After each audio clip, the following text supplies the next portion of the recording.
लेकिन जो total oxygen requirement था सर वो कोरोना के टाइम तो बहुत ज़्यादा बढ़ गया था। टाइम पे हमको ज़रूरत पड़ रही थी 14 KL, 13 से 14 KL यानी 13,000 से 14,000 किलो लीटर्स, और 20 किलो लीटर का हमारा ये टैंक है।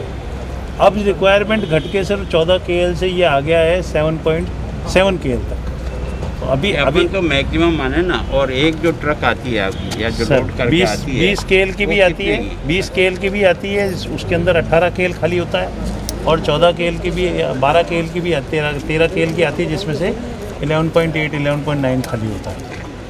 सर तो यदि ये पूरी भी बिल्डिंग 250 के 250 बेड, इन पर 250 पे ऑक्सीजन पॉइंट है सर इस बिल्डिंग में, तो पूरी भी भर जाती है, तो ये जो 20 किलो लीटर का टैंक एक बार भर दो तो 4 दिन तक सप्लाई दे सकते, 4 दिन तक सप्लाई दे सकते, 5 किलो से यहाँ काम चल जाएगा सर। इतना तो इतना टाइम सर अगर मान लो अपन ऑक्सीजन की दृष्टि से एकाएक अगर ये तैयार होने के बाद तो कोई समस्या एकदम नहीं आएगी, एकदम से नहीं आएगी। चलो दोस्तों, जैसा कि देखें आप, हम महाराणा MB चिकित्सालय में हैं।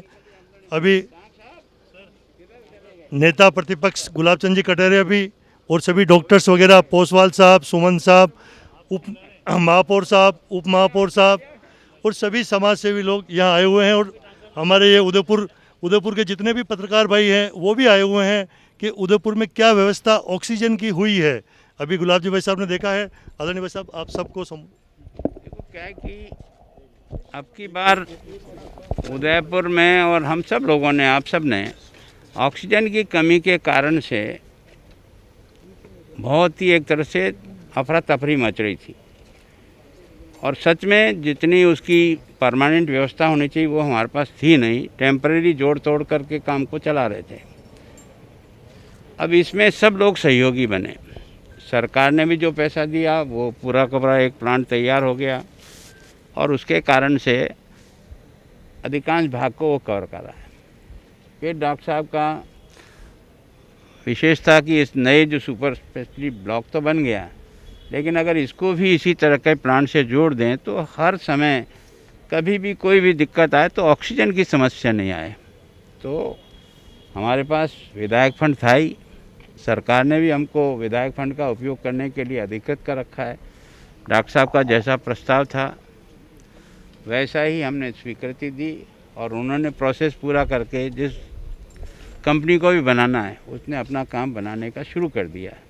और मैं सोचता हूँ कि अगले महीने तक, एंड तक, हमको ये प्लांट तैयार होकर मिल जाएगा। तो मैं सोचता हूँ कि ऑक्सीजन के कारण से जो मारामारी रही उसका एक हल होगा, और परमानेंट इस हॉस्पिटल में ऑक्सीजन का डायरेक्ट सप्लाई इन दोनों, जो उधर गवर्नमेंट का बना है, इधर हमारा बना, और अभी एक और विनोद जी ने भी एक प्लांट का 70 लाख से अधिक जो भी खर्चा होगा वो भी देंगे। तो मैं सोचता हूँ इस हॉस्पिटल की कैंपस में जितनी ऑक्सीजन की किसी भी बेड में, किसी भी वार्ड में ज़रूरत पड़ेगी उसकी पूर्ति हो जाएगी। एक भाई साहब, लोग यूँ कह रहे हैं कि इस बार तो प्राइवेट हॉस्पिटल से ज़्यादा सरकारी हॉस्पिटल बढ़िया काम किया। क्या वास्तव में ठीक है क्या ये?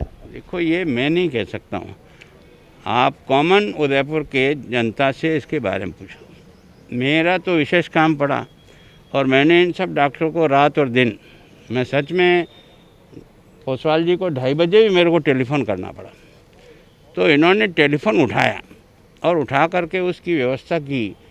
तो मैं सोचता हूँ सब लोगों ने 24 घंटे अपना टेलीफोन खुला रखा, मदद की। कितना बचा पाए न बचा पाए ये तो नहीं कह सकते, लेकिन जो सुविधा उनको देनी थी। फिर क्या है कि हमने इस हॉस्पिटल में कभी भी ना शब्द कहा ही नहीं।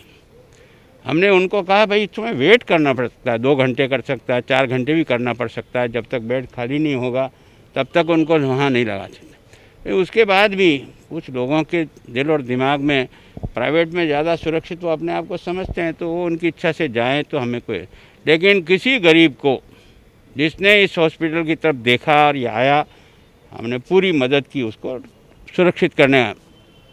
फिर क्या है कि प्राइवेट हॉस्पिटल में ये इंजेक्शन मिलता है तो वो ख़त्म हो गया, वो मिलता है तो वो ख़त्म हो गया। हमारे हॉस्पिटल में कोई चीज़ ख़त्म हो गई, केवल ऑक्सीजन की मारामारी ज़रूर रही, इसके अलावा कोई चीज़ हमारे पास कभी भी ख़त्म नहीं हुई। जो हमने आवश्यकता के अनुसार थी सरकार ने भी उपलब्ध कराई, दिल्ली से भी जहाँ हमको कहना था वहाँ मंत्री से कह कर के भी दिलाने की कोशिश की। एक प्रश्न और है मेरा कि अभी यहाँ लॉकडाउन जैसे खुलने के लिए राजस्थान सरकार ने कहा कि दुकानें सुबह 6 बजे खुलेगी, 11 बजे बंद हो जाएगी। तो कई उदयपुर शहर तो व्यापारियों का शहर है, व्यापारी कह रहे हैं 6 बजे उठ के 11 बजे बंद कर दे, क्या तो? अरे एक बार यार उंगली पकड़ के चलो तो सही यार, फिर जैसी स्थिति ठीक रहेगी उसमें उंगली पकड़ने का तो मौका दिया ना आपको कम से कम। तो आगे जैसी अच्छी स्थिति रहेगी तो कौन पागल ऐसा होगा जो आपके धंधे को चौपट करेगा यार। पर मैं सोचता हूँ कि जैसी परिस्थिति में से गुजरे हैं उस परिस्थिति में से धीरे धीरे रास्ते निकालने पड़ेंगे, एक ही दिन में चमत्कार नहीं हो सकता। ऑक्सीजन की काफ़ी परेशानी रही थी, हालांकि उदयपुर में ऑक्सीजन हमने पूरा ढंग से मैनेज करी और कभी भी किसी मरीज़ को ऑक्सीजन की कमी नहीं आने दी। उसमें हमारे पास तीनों तरह की सुविधाएं थी, सिलेंडर से भी हमने ऑक्सीजन सप्लाई करी और ऑक्सीजन जनरेशन प्लांट भी हमने लगाए और लिक्विड ऑक्सीजन टैंक भी लगाया। ये जो लिक्विड ऑक्सीजन टैंक है ये सबसे विश्वसनीय तरीका है ऑक्सीजन देने का, इसमें कोई ऑक्सीजन के लेवल में फ्लक्चुएशन नहीं होता और एक बार में टैंक यदि 20 किलो लीटर, जैसे अभी ये माननीय विधायक महोदय के जो छोटे से जो लिक्विड ऑक्सीजन टैंक बन रहा है 65 लाख रुपए की लागत से, इसमें एक बार जैसे 20 किलो लीटर की क्षमता का है, इससे 110 सिलेंडर इसमें भर सकते हैं और नहीं 1100 सिलेंडर भर सकते हैं, 2200 सिलेंडर भर सकते हैं। तो उससे इस हॉस्पिटल का जो सुपर स्पेशलिटी हॉस्पिटल है जिसमें कि 250 बेड जो हम ऑक्सीजन वाले इसके अंदर हैं, वो 4 दिन तक इस अकेले टैंक से सप्लाई दे सकते हैं यदि एक बार भर जाए तो इस तरह से हमने पूरे अस्पताल को सभी जो प्लांट हैं उनको एक दूसरे से कनेक्ट कर दिया है। राज्य सरकार ने भी हमें लिक्विड ऑक्सीजन टैंक भी दिया, ऑक्सीजन जनरेशन प्लांट भी दिए, इसके अलावा दानदाताओं ने भी दिए, सिक्योर मीटर ने दिए, SRG फाइनेंस ने दिए और कई अंतर्राष्ट्रीय जो संस्थाएं उन्होंने भी हमें मदद की है। और इन सब की बदौलत हम आज ऑक्सीजन के क्षेत्र में जो महाराणा भूपाल हॉस्पिटल है वो पूरी तरह से आत्मनिर्भर हो जाएगा। सिलेंडर यदि मिल रहे तो सिलेंडर से चलाएंगे, सिलेंडर की कमी है तो लिक्विड टैंक से चलाएंगे, लिक्विड टैंक की में कमी आ जाएगी तो जनरेशन प्लांट, खुद हवा से ऑक्सीजन बनाने वाले प्लांट भी हमने लगा लिए हैं। तो ये बहुत बड़ी उपलब्धि है कि ऑक्सीजन की कभी भी चाहे कितनी बड़ी महामारी आ जाओ हम कमी नहीं आने देंगे। इस तरह से हमने एक आत्मनिर्भर पूरे इस हॉस्पिटल को बना लिया है। Thank you sir. जय हिंद, जय मेवाड़। प्लीज मेरे YouTube चैनल को सब्सक्राइब जरूर करें। Thank you.